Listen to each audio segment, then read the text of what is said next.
ये आकाशवाणी पटना है। अब आप अभिषेक दास से प्रादेशिक समाचार सुनिए। पहले मुख्य समाचार। प्रधानमंत्री नरेंद्र मोदी ने चीन से जारी तनाव के बीच लेह में सैन्य बलों के जवानों को संबोधित किया, मौजूदा स्थिति की समीक्षा की। श्री मोदी ने कहा, विस्तारवाद की नीति के खिलाफ पूरी दुनिया एकजुट है। प्रधानमंत्री ने जवानों के साहस और शौर्य की प्रशंसा की। बिहार विधानमंडल का मॉनसून सत्र 3 अगस्त से शुरू होगा और प्रदेश में आज कोविड-19 के 231 नए मामलों की पुष्टि के साथ ही संक्रमितों की संख्या बढ़कर 10,914 हुई। अब समाचार विस्तार से। प्रधानमंत्री नरेंद्र मोदी ने कहा कि विस्तारवाद का युग समाप्त हो चुका है और यह समय विकासवाद का है। चीन के साथ जारी तनाव के बीच श्री मोदी आज लेह में भारतीय सेना के जवानों को संबोधित कर रहे थे। विस्तारवाद का युग समाप्त हो चुका है।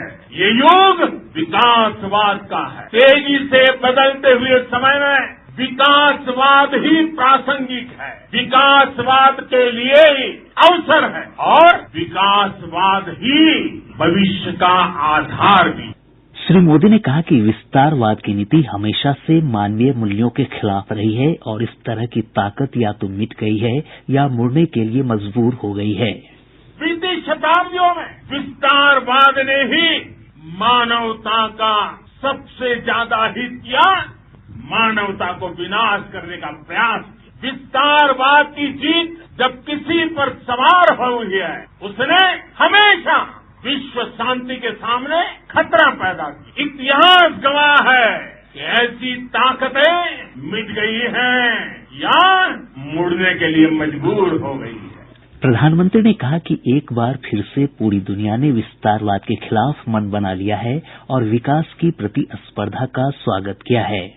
अब इस बार फिर से पूरे विश्व ने विस्तारवाद के खिलाफ मन बना लिया है। आज विश्व विकासवाद को समर्पित है और विकास की खुली स्पर्धा का स्वागत कर रहा है।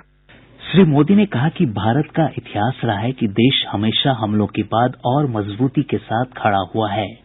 अनेकों आक्रांताओं के हमलों को, अत्याचारों का मुंह तोड़ जवाब दिया है और ये हमारी पहचान है। हर आक्रमण के बाद भारत और सशक्त होकर उभरा है। प्रधानमंत्री ने सैन्य बलों की हौसला अफजाई करते हुए कहा कि पूरा देश आपके समर्पण को नमन करता है। उन्होंने कहा कि देश को अपनी सेना पर अटूट विश्वास है और हरेक नागरिक देश के मान सम्मान की रक्षा के लिए आपके अतुलनीय समर्पण की प्रशंसा करता है। मैं गलवान घाटी में शहीद हुए अपने वीर जवानों को भी पुनः श्रद्धांजलि अर्पित करता हूं। इनमें पूरब से, पश्चिम से, उत्तर से, दक्षिण से देश के हर कोने के वीर अपना शौर्य दिखाते थे। उनके पराक्रम, उनके सिंहनाद से धरती अब भी उनका जयकारा कर रही है। आज हर देशवासी का सिर आपके सामने, अपने देश के वीर सैनिकों के सामने आदर पूर्वक नतमस्तक होकर के नमन करता है। प्रधानमंत्री ने कहा कि भारत ने अपनी सीमाओं पर खर्च 3 गुना बढ़ा दिया है। अब देश में बॉर्डर इंफ्रास्ट्रक्चर पर खर्च करीब 3 गुना कर दिया गया है। इससे बॉर्डर एरिया डेवलपमेंट और सीमा पर सड़कें, पुल बनाने का काम भी बहुत तेजी से हुआ। इसका एक बहुत बड़ा लाभ ये भी हुआ है कि अब आप तक सामान भी कम समय में पहुंचता है। इससे पूर्व आज सुबह अचानक लेह पहुंचकर प्रधानमंत्री ने नीमू में अग्रिम चौकी पर मौजूद वरिष्ठ अधिकारियों से मौजूदा स्थिति की जानकारी ली। श्री मोदी के साथ प्रमुख रक्षा अध्यक्ष जनरल बिपिन रावत और सेनाध्यक्ष मनोज मुकुंद नरवणे भी मौजूद थे। केंद्रीय गृह मंत्री अमित शाह ने कहा है कि प्रधानमंत्री नरेंद्र मोदी के लेह दौरे से हमारे जवानों का मनोबल निश्चित रूप से बढ़ेगा। उन्होंने ट्वीट कर कहा कि श्री मोदी लद्दाख में सेना, वायुसेना और आईटीबीपी के वीर जवानों के साथ हैं। रक्षा मंत्री राजनाथ सिंह ने कहा है कि प्रधानमंत्री का लद्दाख दौरा और सैनिकों के साथ उनकी बैठक उत्साहजनक है। उन्होंने कहा कि इससे निश्चित रूप से सेना का मनोबल बढ़ेगा। ट्विटर पर रक्षा मंत्री ने कहा कि सेना के हाथों में हमेशा देश की सीमाएं सुरक्षित रही हैं। उन्होंने इस पहल के लिए प्रधानमंत्री को धन्यवाद दिया। केंद्रीय विधि मंत्री रविशंकर प्रसाद ने ट्विटर पर कहा कि भारत को नरेंद्र मोदी पर गर्व है, जो आज हमारे बहादुर जवानों का साहस बढ़ाने के लिए ले पहुंचे। सूचना और प्रसारण मंत्री प्रकाश जावड़ेकर ने कहा कि प्रधानमंत्री के दौरे से सेना का मनोबल और बढ़ेगा। प्रधानमंत्री के लद्दाख दौरे को सोसाइटी फॉर पॉलिसी स्टडीज के निदेशक कोमोडोर सी उदय भास्कर ने वर्तमान हालातों में काफी महत्वपूर्ण बताया है। प्रधानमंत्री का लद्दाख यात्रा एलएसी के तनाव के संदर्भ में काफी अहम है। इसमें राष्ट्रीय दृढ़ता का संकेत है। इसमें सामरिक इशारा कई क्षेत्रों में है। एक एक्सटर्नल डायमेंशन जिसके दो पहलू हैं, चीन तथा अंतर्राष्ट्रीय समुदाय। दूसरा पहलू डोमेस्टिक या घरेलू है। फौजियों के मनोबल के लिए ये बहुत ही सकारात्मक होगा और देशवासियों के लिए इसमें इशारा ये है कि इस वक्त हम अटल रहेंगे। बिहार विधानमंडल का मानसून सत्र 3 अगस्त से शुरू होगा। मुख्यमंत्री नीतीश कुमार की अध्यक्षता में राज्य मंत्रिमंडल की हुई बैठक में इस आशय के प्रस्ताव को मंजूरी दी गयी। भारतीय आयुर्विज्ञान अनुसंधान परिषद आईसीएमआर सभी क्लिनिकल परीक्षण पूरे होने के बाद 15 अगस्त से स्वदेशी कोविड-19 वैक्सीन जारी करने की योजना बना रही है। आईसीएमआर ने वैक्सीन विकसित करने के लिए भारत बायोटेक इंटरनेशनल लिमिटेड के साथ भागीदारी की है। परिषद ने कंपनी से क्लिनिकल परीक्षण में तेजी लाने को कहा है। साथ ही भारत बायोटेक से यह सुनिश्चित करने को कहा गया है कि परीक्षण के लिए मरीजों के नाम दर्ज करने की प्रक्रिया 7 जुलाई से शुरू कर दी जाए। एक रिपोर्ट। आईसीएमआर और भारत बायोटेक ने संभावित कोविड-19 वैक्सीन के विकास के लिए हाथ मिलाया है। भारत बायोटेक ने इस लक्ष्य को पूरा करने के लिए अपने प्रयासों को गति दे दी है। हालांकि अंतिम परिणाम इस परियोजना में शामिल सभी क्लिनिकल ट्रायल साइटों के सहयोग पर निर्भर करेगा। कोविड-19 से निपटने के लिए भारत द्वारा विकसित किया जाने वाला ये पहला स्वदेशी टीका है और सरकार की शीर्ष प्राथमिकता में शामिल है। वैक्सीन SARS-CoV-2 स्ट्रेन से लिया गया है, जिसे ICMR national institute of virology Pune द्वारा अलग किया गया है। हाल ही में central drug standard control organisation ने भारत बायोटेक इंडिया को कोवैक्सीन नामक कोरोना वैक्सीन के लिए मानव परीक्षण करने की मंजूरी दी है। भूपेंद्र सिंह, आकाशवाणी समाचार, दिल्ली। इस बीच केंद्रीय औषध मानक नियंत्रण संगठन ने कोविड-19 वैक्सीन की संभावना के लिए जायडस कैडिला को मनुष्य पर पहले और दूसरे चरण के क्लिनिकल परीक्षण की अनुमति दे दी है। यह भारत बायोटेक की कोवैक्सीन के बाद दूसरी संभावित वैक्सीन है जिसे मनुष्य पर क्लिनिकल परीक्षण की मंजूरी मिली है। प्रादेशिक समाचार आप आकाशवाणी पटना से सुन रहे हैं। प्रदेश में आज कोविड-19 के 231 नए मामलों की पुष्टि के साथ ही संक्रमितों की संख्या बढ़कर 10,914 हो गई है। आज पटना से सबसे अधिक 48 मामले सामने आए हैं। मुजफ्फरपुर से 32, सीवान से 19, पश्चिम चंपारण से 17, भागलपुर से 16, सहरसा से 15, पूर्वी चंपारण से 14, बेगूसराय से 13, नालंदा से 9, औरंगाबाद से 8 और पूर्णिया से 7 मामलों की पुष्टि हुई है। इसके अलावा गया और मुंगेर से 6-6, मधुबनी, शिवहर और रोहतास से 3-3, लखीसराय, मधेपुरा, जमुई और सीतामढ़ी से 2-2, जबकि कैमूर, किशनगंज और शेखपुरा से 1-1 मामले पॉजिटिव पाए गए हैं। प्रदेश में अब तक 8,211 लोगों को उपचार के बाद छुट्टी दी जा चुकी है।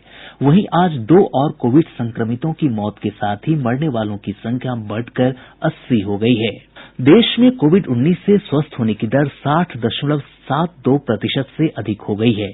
स्वास्थ्य और परिवार कल्याण मंत्रालय की ओर से जारी रिपोर्ट में कहा गया है कि पिछले 24 घंटे में 20,032 लोगों को उपचार के बाद छुट्टी दी गई है। स्वस्थ होने वालों की संख्या बढ़कर 3,79,892 हो गई है। वहीं पिछले 24 घंटे में 20,903 लोगों में संक्रमण की पुष्टि होने के साथ ही संक्रमितों की कुल संख्या 6,25,544 हो गई है। एक दिन में सामने आने वाले मामलों की यह सर्वाधिक संख्या है। इस वैश्विक महामारी से अब तक 18,213 लोगों की मौत हो चुकी है। कोविड-19 संक्रमण से बचाव के लिए दिल्ली के लोक नायक जयप्रकाश नारायण अस्पताल के डॉक्टर नरेश गुप्ता ने लोगों को साफ सफाई पर विशेष ध्यान देने और सुरक्षित दूरी अपनाने की सलाह दी है।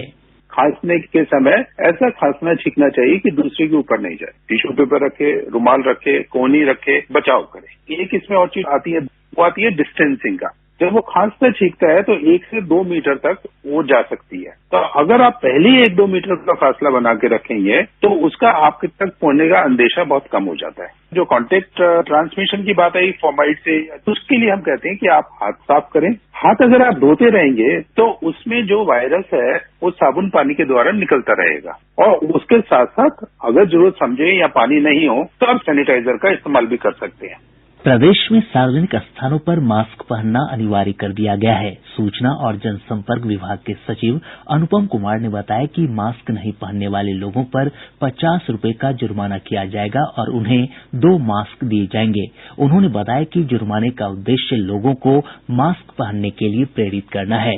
प्रधानमंत्री गरीब कल्याण अन्न योजना के अंतर्गत प्रदेश के राशन कार्डधारियों के बीच अगले 5 महीने तक मुफ्त राशन के लिए 23 लाख मीट्रिक टन अतिरिक्त अनाज का आवंटन हुआ है। भारतीय खाद्य निगम के प्रबंध निदेशक डीबी प्रसाद ने ये जानकारी दी। प्रदेश में 19 अगस्त को आयोजित होने वाली बीएड संयुक्त प्रवेश परीक्षा अगले आदेश तक के लिए स्थगित कर दी गई है। मौसम विभाग ने अगले 48 घंटों के दौरान प्रदेश के अधिकतर हिस्सों में हल्की से मध्यम बारिश की संभावना जताई है। विभाग ने कहा है कि प्रदेश के अधिकतर हिस्सों में निम्न हवा के दबाव का एक क्षेत्र बना हुआ है, जिस कारण बारिश की स्थितियां बनी हुई हैं। आज सबसे अधिक पटना के श्रीपालपुर में 60 मिलीमीटर बारिश रिकॉर्ड की गई। इस बीच प्रदेश के अलग अलग हिस्सों में बारिश के दौरान बिजली गिरने की घटना में कम से कम 13 लोगों की मौत हो गई।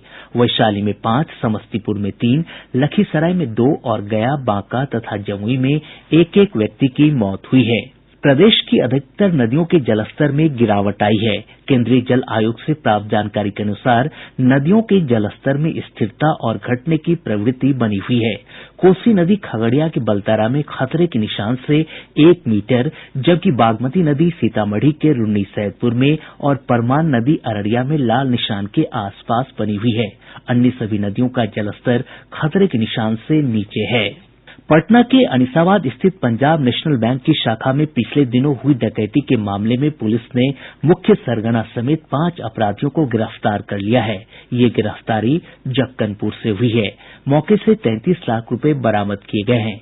बक्सर के जिलाधिकारी अमन समीर ने नजारत शाखा में पदस्थापित लिपिक पंकज कुमार सिंह को 2 करोड़ रुपए अवैध निकासी के मामले में सेवा से बर्खास्त कर दिया है। सीतामढ़ी जिले में आजीविका ग्रामीण एक्सप्रेस योजना के तहत 5 जीविका दीदियों को ऑटो रिक्शा उपलब्ध कराया गया है। जिलाधिकारी अभिलाषा कुमारी शर्मा ने लाभुकों को ऑटो रिक्शा की चाबी सौंपी। और अब अंत में मुख्य समाचार एक बार फिर। प्रधानमंत्री नरेंद्र मोदी ने चीन से जारी तनाव के बीच लेह में सैन्य बलों के जवानों को संबोधित किया, मौजूदा स्थिति की समीक्षा की। श्री मोदी ने कहा, विस्तारवाद की नीति के खिलाफ पूरी दुनिया एकजुट है। प्रधानमंत्री ने जवानों के साहस और शौर्य की प्रशंसा की। बिहार विधानमंडल का मानसून सत्र 3 अगस्त से शुरू होगा। और प्रदेश में आज कोविड-19 के 231 नए मामलों की पुष्टि के साथ ही संक्रमितों की संख्या बढ़कर 10,914 हुई। इसके साथ ही आकाशवाणी पटना से प्रसारित प्रादेशिक समाचार का ये अंक समाप्त हुआ। घर में रहिए, सुरक्षित रहिए और सुनते रहिए आकाशवाणी।